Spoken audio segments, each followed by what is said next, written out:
Good morning. My name is Dan Gohl, and I am the Chief Academic Officer for Broward County Public Schools. I get to work on what students should learn and work with teachers to help them learn it. The favorite part of my job is the joy when I see students experience happiness when they've learned new material, and the joy that teachers feel when they see those students feel that same feeling. There is nothing like learning new things. Are you ready to read and rise? Please turn to page 27 of your Rise and Read book. And we are going to read the story, Writing Kanji. Join me as we read this story together. Writing Kanji. Kiko and Tomi were very excited. Their Ori-san, their grandfather, had come from Japan to live with them. They were showing him how to write the English alphabet. Kiko carefully traced the letter A. With her pencil, she made one stroke to the left, then she made another stroke to the right. She crossed the two lines with a bar. "It's easy," she said. Her grandfather smiled. He made the letter A with an ink pen. Next, Tomi made a straight line with a blue crayon. He drew two round humps on the front. "That is the letter B," he said. "There are 26 letters in the alphabet. When you put them together, you can make words." His grandfather studied the letter. "You are lucky," he said. "In America, there is only one alphabet to learn. In Japan, there are three." "Three?" asked Tomi. "Yes, three," said his grandfather. "There is kana, hiragana, and kanji." Kiko's grandfather pulled a brush and ink from his bag.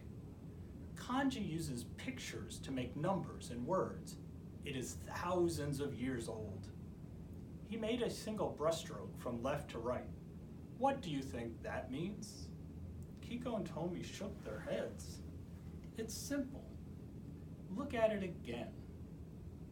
"It's a dash," said Kiko. "Yes," said their grandfather. "It is also the number 1. Kiko's eyes grew big. In America, the number 1 is written from top to bottom. "What is number 2? Her grandfather drew another line from left to right. Above it, he drew a shorter line. "That's it?" asked Tomi.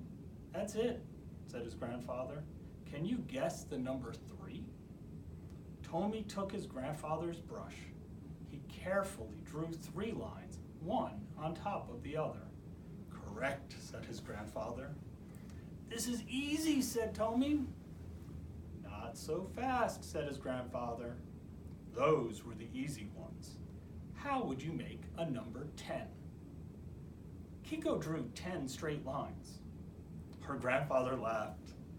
He drew 2 lines in the shape of a cross. 10, he said. Tomi scratched his head. This is not as easy as it looks. "But it is beautiful," said Kiko. "Can you show us more?" Their grandfather made a stroke to the left, then another stroke to the right. "You're making an A," said Kiko. "Not quite," said their grandfather. He crossed his letter with a bar just like Kiko had, but when he was finished, it looked like a running man instead of an A. "Do you know what that word is?" "That is a word?" asked Tomi. "It looks like a letter." "That is the symbol for big," said grandfather. Next, he drew a crooked square. "That is the symbol for mouth." He drew a bar across the inside. Now it is the symbol for sun. Japanese writing is done with pictures and symbols. "I want to learn kanji," shouted Kiko. "Me too," said Tomi. "Let's make a deal," said their grandfather. "You can teach me to write the English words, and I will show you how to write the words in kanji." Do we have a bargain? Yes, said Kiko and Tomi. They pulled out their crayons and papers. They wrote simple words.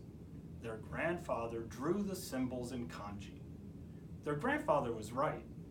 Writing the English alphabet was easier, but kanji was more fun.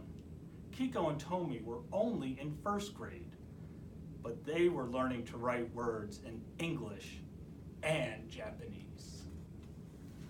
Thank you so much for spending time with me this morning. I know that you will now go on with your facilitators and read and rise for yourselves this morning. Thank you and have a wonderful time.